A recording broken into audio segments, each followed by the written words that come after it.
तरह से बहुत ज्ञान मिला है और राहुल गांधी ने तो ऐसा ज्ञान दिया है कि देश को भी काफी समय लगा समझने में। तो ऐसा लगा कि बोलना जरूरी है। हमारे सम्मानीय राष्ट्रीय अध्यक्ष ने भी एक ट्वीट किया, आपको पता ही है, देखा होगा आपने। अगर राहुल गांधी, सोनिया जी और खरगे जी के सामूहिक प्रेस को एक शब्द में कहा जाए तो हार की हताशा में बहाना ढूंढा गया है। मैं फिर कह रहा हूं, आने वाले लोकसभा चुनाव में हार की हताशा में एक बहाना ढूंढा गया है। In utter desperation of imminent defeat, the Congress party at the highest level sought to create an alibi today. कुछ तो बोले, लेकिन उसमें कांग्रेस पार्टी का अकाउंट अगर फ्रीज किया गया है तो देश का अकाउंट फ्रीज किया गया है। ये तो कमाल है भाई। मुझे अपने जेपी मूवमेंट के आंदोलन के दिनों की याद आ गई। Indira is India, India is Indira, याद है ना? इमरजेंसी का दिन, जेपी की अगुवाई, कांग्रेस पार्टी की हार, आप सभी जानते हैं। कांग्रेस पार्टी राजनीतिक रूप से सूख कर कांटा हो गई है, फिर भी कांग्रेस पार्टी का अकाउंट अगर फ्रीज हुआ तो देश का अकाउंट फ्रीज हुआ। Mister Rahul Gandhi, what do you mean by this? Don't insult Indian democracy. Rahul Gandhi, Bharat के लोकतंत्र को इस तरह से आप शर्मसार नहीं करें। यह देश आपकी पार्टी से बड़ा है, यह देश का लोकतंत्र आपसे बड़ा है। और आज इसी देश में आपने झूठ बोला है, गाली दी है और सब देश ने देखा है, टीवी पे चला है ना। तो आप झूठ बोल सकते हैं, गाली दे सकते हैं, देश सुन रहा है, आपको यह तक अधिकार है, और करें देश का लोकतंत्र नहीं है। यह कौन सा तर्क है? यह बात मैं बहुत विनम्रता से कहना चाहूंगा। इनको नई बात नहीं हो तो अमेरिका में जाते हैं तो कहते हैं इंडिया में कोई डेमोक्रेसी नहीं है, सिंगापुर जाते हैं तो वही कहते हैं, लंदन जाते हैं वही कहते हैं, और आज उन्होंने यहां भी कह दिया। आज उनके झूठ का मैं पोल खोलूंगा। लेकिन राहुल जी, सोनिया जी, आपको अगर देश की जनता वोट नहीं देती तो हम क्या करें? बीजेपी के राष्ट्रीय मंच से हम एक सवाल पूछना चाहेंगे। सोनिया जी, राहुल जी, अब खरगे जी से कितना पूछा जाए देखते हैं। आज भी तो उनका नंबर 3 ही था प्रायोरिटी में, हालांकि वो राष्ट्रीय अध्यक्ष हैं। अगर देश के लोग आपको वोट नहीं देते और आगे नहीं देने वाले हैं तो हम क्या करें? अगर राहुल गांधी की यह अपेक्षा है कि भाजपा के मित्र उनके लिए कैंपेन करें तो ये तो हम करने वाले हैं नहीं, क्योंकि उनका तो स्टॉक मार्केट इतना गड़बड़ाया हुआ है। और आज मैं कांग्रेस के लोगों को एक बात कहना चाहूंगा। हम भी चाहते हैं कि विपक्ष के रूप में कांग्रेस पार्टी पनपे, कितना पनपे उनका विषय है, लेकिन कांग्रेस पार्टी अब समझे कि जब जब राहुल गांधी से मुंह खुलवाएंगे तब तक स्टॉक मार्केट का और गिरेगा। There is a gentle advice to the Congress party,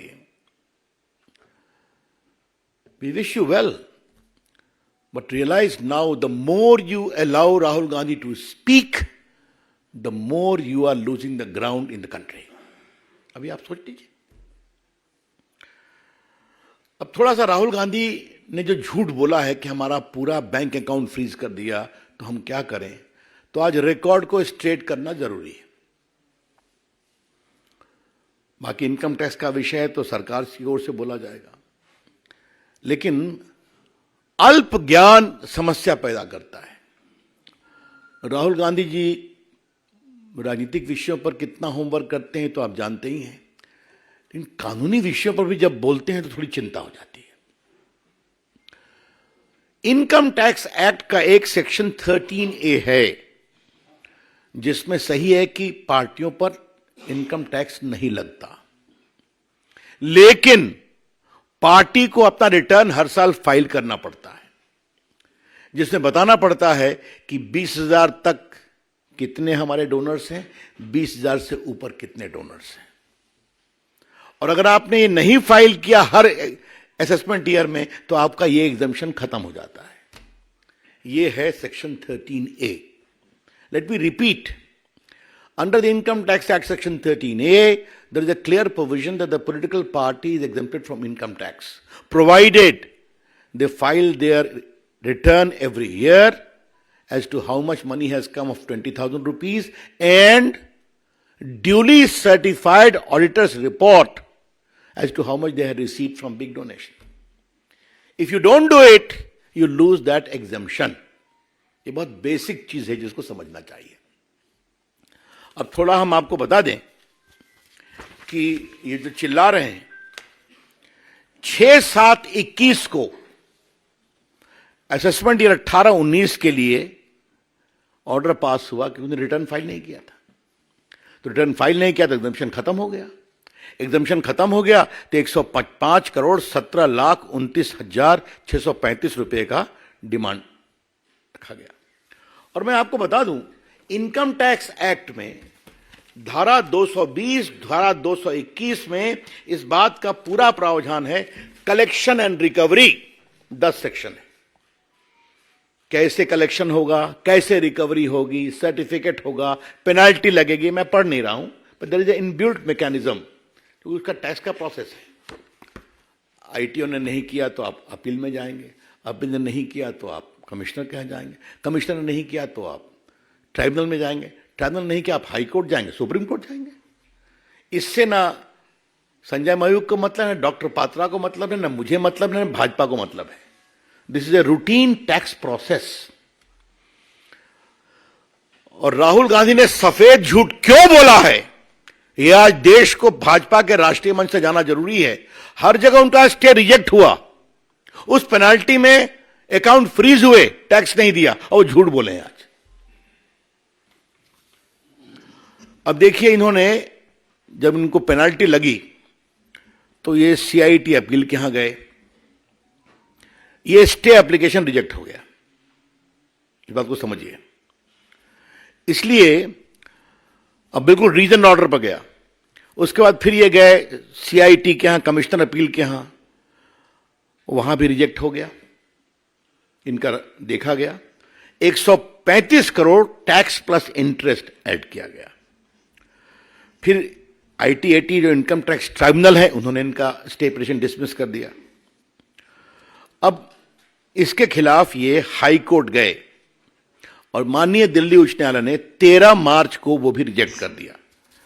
और 13 मार्च को क्या कहा, जरा वो हम बताना चाहते हैं थोड़ा मित्रों के लिए। हाँ, court remark that it was badly handled matter and somebody from the Congress office went to sleep right from 2021. Merely because someone chose to wake up and put you on notice in February will not change those facts. फिर court ने बाकी किया, इनका लंबा order है, इसको reject कर दिया। अब ये सुप्रीम कोर्ट गए हैं। सुप्रीम कोर्ट में 1 अप्रैल को सुनवाई है। राहुल गांधी जी, आज आपने अपनी प्रेस में इसको क्यों छुपाया? आपकी पार्टी अपील में गई, आपकी पार्टी आईटीएटी में गई, आपकी पार्टी हाई कोर्ट में गई, आपकी पार्टी सुप्रीम कोर्ट गई है। आपने क्यों छुपाया? और जैसा हमने बताया, इनकम टैक्स में इस बात का प्रावधान है कि अगर आपके पास ड्यू है, आप ड्यू नहीं देंगे तो रिकवरी में आपका बैंक अकाउंट फ्रीज हो सकता है। और जहां तक मेरे को स्मरण आता है कि लियन 135 करोड़ का इनके बैंक अकाउंट पर कोर्ट ने डाला था कि आप 135 करोड़ मत छूइए, बाकी ऑपरेट करिए। देखिए, समस्या क्या है, कांग्रेस पार्टी हिसाब किताब रखना भूल गई है। कोई दिक्कत नहीं है उसमें। जो हमारे वरिष्ठ पत्रकार बैठे हैं उनको याद होगा, कांग्रेस के एक अध्यक्ष होते थे, न खाता न बही, जो डॉट डॉट कहे वो सही। याद होगा लोगों को। मैं नाम नहीं ले रहा हूं, मैं नाम नहीं लिया। तो ये हो गया। अब मैं आपसे कहना चाहता हूं कि ये उनका 94-95 में 53 करोड़ लगा था, और उसके बाद बाकी भी इनका 14-15 से 20-21 मैंने बता दिया। और ये सारी बातें जो चल रही हैं, इलेक्टोरल बॉन्ड्स पर भी कहा है, बाकी कहा है, मेरे डॉक्टर पात्रा उस पर बोलेंगे, क्योंकि बहुत धन्यवाद। हाँ, बस 2 मिनट और। Don't become impatient like Rahul Gandhi. Of course not sir. Cool. तो मैं कह रहा था कि ये क्या मतलब है इसका, कितना झूठ बोलेंगे राहुल गांधी आप। और आज राहुल गांधी ने कोर्ट के बारे में कहा है, इलेक्शन कमीशन के बारे में कहा है, मीडिया के बारे में कहा है, सब चुप हैं। Rahul Gandhi ji, please apologise for castigating these institutions. आप कोर्ट गए हैं ना, दिल्ली हाई कोर्ट में रिजेक्ट हुआ है ना आपका, सुप्रीम कोर्ट में 1-4 को सुनवाई है ना आपकी, आप आईटी अपील में गए ना, आप ट्राइब्यूनल में गए ना, तो आप कोर्ट के प्रोसेस में गए कि नहीं गए? तो आप कैसे कह रहे हैं कि कोई सुनवाई नहीं हो रही है आपके? वैसे क्या कहा जाए, मैं तो आपसे कई बार बात कर चुका हूं, इस परिवार ने किस तरह से नेशनल हेराल्ड की 5,000 करोड़ की संपत्ति हथिया ली, वो भी केस चल रहा है, चर्चा कर चुके हैं कि बिना सिर्फ 50 लाख के इन्वेस्टमेंट पर 5,000 करोड़ की संपत्ति परिवार ने ले ली, जिस ट्रस्ट में सोनिया जी और राहुल गांधी के 76% शेयर थे। तो मित्रों, मुझे लगा कि देश को यह बताना जरूरी है। तो राहुल गांधी जी, आपकी हार तय है, सोनिया जी आपकी हार तय है। देश मोदी जी के साथ आगे बढ़ना चाहता है, लेकिन आज आपने दुनिया में भारत के लोकतंत्र को बदनाम किया है।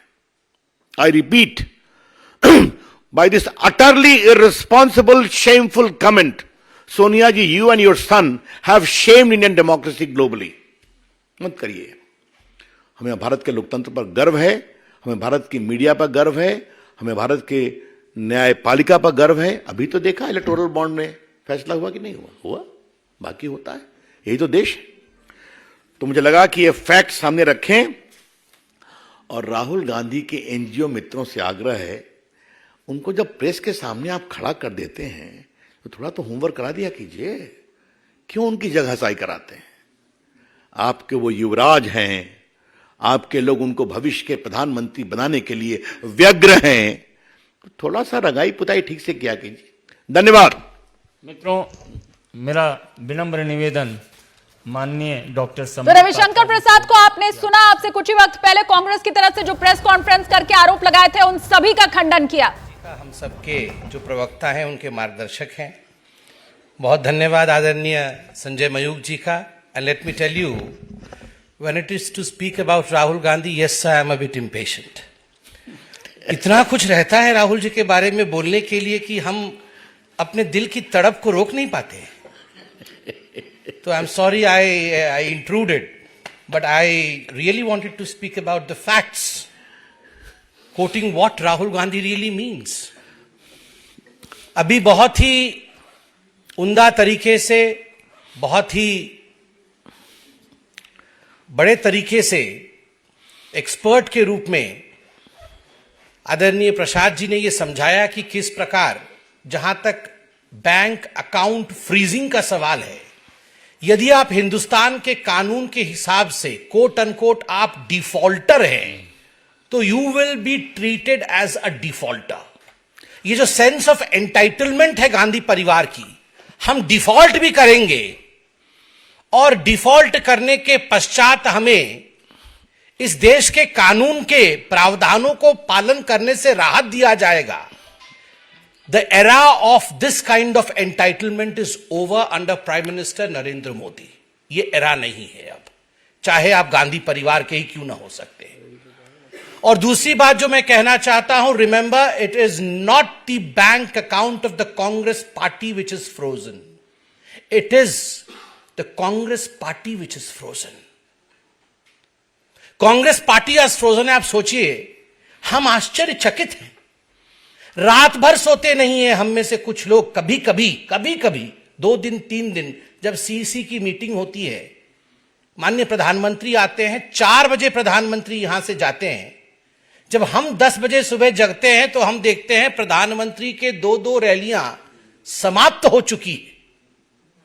जो देश का प्रधानमंत्री, जिस देश के प्रधानमंत्री सुबह 4 बजे जाकर के हम 2-1 दिन में थक जाते हैं, हर दिन का रूटीन प्रधानमंत्री नरेंद्र मोदी जी का है 4 बजे जाना, 6 बजे कहीं और पहुंच जाना, 9 बजे लोगों के बीच में रहना और फिर 4 बजे तक यहां कार्यालय में बैठक करना। आपको क्या लगता है कौन जीतेगा? पसीना और मेहनत, पी से पसीना, एम से मेहनत। पसीना बहाया है मोदी जी ने, मेहनत की है मोदी जी ने। जीत पसीना और मेहनत की होती है, पीएम ऐसे ही कोई नहीं बन जाता है। बॉन्ड्स के बारे में बात हुई, हिसाब का किताब भी है यहां पर। बिना हिसाब किताब के नरेंद्र मोदी जी के युग में बात नहीं होती है। कागज है हमारे पास। बताइए, आज भारतीय जनता पार्टी के 303 सांसद है, 55% जो आज मेंबर ऑफ पार्लियामेंट है वो बीजेपी के हैं। 48 सांसद, 9% सांसद कांग्रेस पार्टी के हैं। 11% सांसद 24 द्रविड़ मुनेत्र कझगम डीएमके के हैं। ऑल इंडिया तृणमूल कांग्रेस के 4% सांसद है, 22 सांसद है। आप यहां पर जान के आश्चर्यचकित हो जाएंगे, जहां भाजपा को 6,000 करोड़ रुपए बॉन्ड के रूप में मिला, वहीं टीएमसी को लगभग 1400 करोड़ और कांग्रेस को भी लगभग 1400 से अधिक करोड़ रुपए बॉन्ड के रूप में मिले। सवाल उठता है, 9% सांसद और 1400 करोड़ रुपए आपको बॉन्ड के रूप में मिलता है, किसने आपको यह बॉन्ड दिया है? आप वो सूची जारी करिए। और कल हमारे माननीय गृह मंत्री जी ने टीवी चैनल में इंटरव्यू के समक्ष बताया कि जब ये बॉन्ड की नीति पार्लियामेंट के फ्लोर पे रखा गया था, the witness is sitting amidst us, Ravishankar Prasad ji was the witness when the electoral bonds were discussed. We don't have our senior colleague, the senior colleague of mister Ravishankar Prasad, Shri Arun Jaitley ji, how fluidly, how tangibly he had explained the electoral bonds. What was the basic requirement of the electoral bond? Electoral bond की basic requirement थी electoral reform, जिससे कि जो खर्चा election में होता है उसमें काला धन कैसे कम हो, ब्लैक मनी कैसे कम हो, और जो लोग डोनेट करते हैं उनको लगता है कहीं हमारे ऊपर बाद में आक्षेप न लगे, कहीं हमारे ऊपर विंडिक्टिव एटीट्यूड न रखा जाए, तो एक पर्दा का भी बीच में रहे। जब ये सारी डिस्कशंस हो रही थी पार्लियामेंट में, Ravishankar ji would supplement to say that the Congress party was not just a mute spectator, the Congress party was supporter of this system. जब यह सिस्टम बनाया गया तो कांग्रेस पार्टी ने इसे सपोर्ट किया था। मगर आज आश्चर्य का विषय है, जैसे रवि जी ने कहा कि यह बहाना ढूंढने का जो तरीका है कि आज हम हार रहे हैं, हमसे ना हो पाएगा, तो किसके सर पे नारियल फोड़ना है? तो इलेक्टोरल बॉन्ड के सर पे नारियल फोड़ देना है, इलेक्शन कमीशन के सर के ऊपर नारियल फोड़ देना है, टोपी पहनाना है तो आप बैंक अकाउंट के ऊपर टोपी पहनाना है। किसी इनकम टैक्स अथॉरिटी ने नहीं कहा है कि आप अपने बैंक अकाउंट को यूज नहीं कर सकते हैं। सही शब्द का प्रयोग किया गया, एक लियन लगाया गया है कि 115 करोड़ रुपए से अधिक, इतना आप छोड़ दीजिए क्योंकि ये बकाया है, उसके ऊपर जो आप खर्च करिए ना। और वैसे भी मुझे कभी कभी लगता है, जहां तक कांग्रेस पार्टी और खर्च का सवाल है, सोनिया जी और राहुल जी दोनों मंच पर मौजूद थे, दोनों आज मुचलके पे बाहर हैं, बेल पे बाहर हैं, क्योंकि 5,000 करोड़ रुपए का गबन किया है मां बेटे ने, अक्यूज नंबर 1 और अक्यूज नंबर 2 इन नेशनल हेराल्ड केस, जिसके घर के अंदर, कोठी के अंदर केवल एक भ्रष्टाचार से 5,000 करोड़ रुपए रखे हो। और A to Z of Congress corruption, Agusta Westland से जेड तक अगर हम चले जाएंगे तो जो रकम उस कोठी के अंदर रखी हुई है, एक इलेक्शन नहीं, पूरे विश्व के इलेक्शन को फंड करने के लिए यथेष्ट है।